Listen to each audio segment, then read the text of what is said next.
Welcome to Serverless Computing. In this lesson, we'll review Azure's serverless compute options, and you'll learn when you should recommend them. When boiled down to its core, serverless computing is really the abstraction of servers, infrastructure, and operating systems. When you deploy a serverless compute solution, Azure handles the management of the underlying server infrastructure and the allocation of resources, which are usually based on demand. It's important to point out that scaling and performance are both handled automatically by Azure, and you're only billed for the resources that you use. Serverless computing offers an event-driven scale and micro-billing. Serverless is a good choice for workloads that respond to incoming events.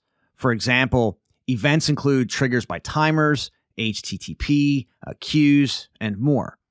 In other words, instead of writing an entire application, the developer can write a function that contains code and metadata about its triggers and bindings. The platform itself automatically schedules the function to run. The number of compute instances is scaled based on the rate of incoming events. The triggers define how the function is invoked, and the bindings provide a way to connect to services from within the code itself. Now, while traditional compute is typically billed on a monthly or annual rate, serverless computing is billed for only the time that the code runs. If no active function executions happen, you're not charged. So, for example, if you have serverless code that only runs once a day for 5 minutes, you're only charged for one execution and 5 minutes of compute time. That's a lot different than being charged for an Azure VM, for example, that runs constantly. Now, there are two different serverless compute options available in Azure. They include Azure Functions and Azure Logic Apps. Azure Functions can execute code in just about all modern languages. Azure Logic Apps are designed in a web-based designer. They can execute logic triggered by Azure services without writing any code. Now, let's talk a little bit about Azure Functions. For starters, Azure Functions is a good choice if you're only concerned about the code running your service and not the underlying infrastructure. Azure Functions are often used in situations where you need to perform work in response to some event, some timer, or a message from another Azure service. The caveat here is that whatever work that needs to be completed has to be completed quickly. And by quickly, I mean often within seconds or less. Functions can scale automatically based on demand. That being the case, they're a good choice when demand is variable. A good example here would be a situation where you receive messages from an IoT solution that's used to monitor, let's say, package deliveries. In these cases, you'll usually have more data arriving during business hours than you would at midnight.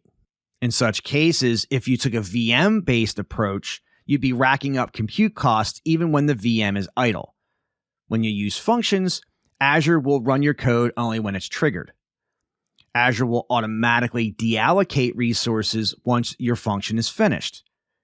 When you use Azure Functions, you're only charged for the CPU time that's used while your function runs. Azure Logic Apps are actually pretty similar to functions. They both allow you to trigger logic based on an event. However, while functions execute code, Logic Apps execute workflows. The workflows are designed to automate business scenarios, and they're built from predefined logic blocks. Azure Logic App workflows start with a trigger. This trigger fires when a specific event happens or when newly available data meets specific criteria that you set. Whenever the trigger fires, the Logic App engine creates a Logic App instance. This instance runs the actions in the workflow. You create Logic App workflows by using a visual designer on the Azure portal or in Visual Studio.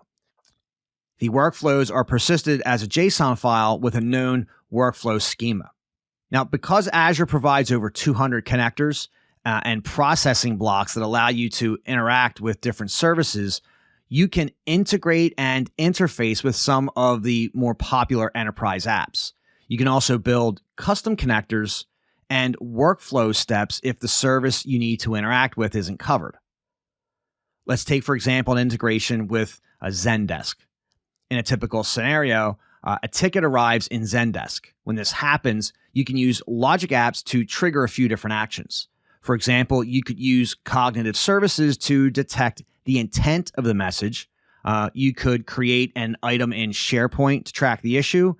And you could add the customer who submitted the ticket to your CRM system. Once you've done all that, you could then send the customer a follow-up email acknowledging their request. Every one of these actions can be designed in a visual designer, which makes it easy to see the logic flow. This being the case, Logic Apps is great for those in a business analyst role. Now, I just want to make it clear that both Logic Apps and Functions create complex orchestrations, which are collections of functions or steps that need to be executed in order to complete a specific, complex task. When using functions, you write code to complete each step. When using Logic Apps, you use a GUI to define the actions and how they relate to one another. The table on your screen shows the differences between Logic Apps and Azure Functions. Ultimately, both serverless compute options, be it Azure Functions or Azure Logic Apps, represent the abstraction of servers, infrastructure, and operating systems. When you deploy a serverless compute solution based on these services, Azure handles the management of the underlying server infrastructure and the allocation of resources. That being said, if you encounter a question that requires you to recommend a compute solution in a particular scenario, I'd lean towards serverless in general if there is any mention of not wanting to deal with servers, infrastructure, or operating systems. In other words, that abstraction of these things. Being familiar with the comparisons made in the table I showed you a few minutes ago should help you decide whether Azure Functions or Logic Apps is the right solution.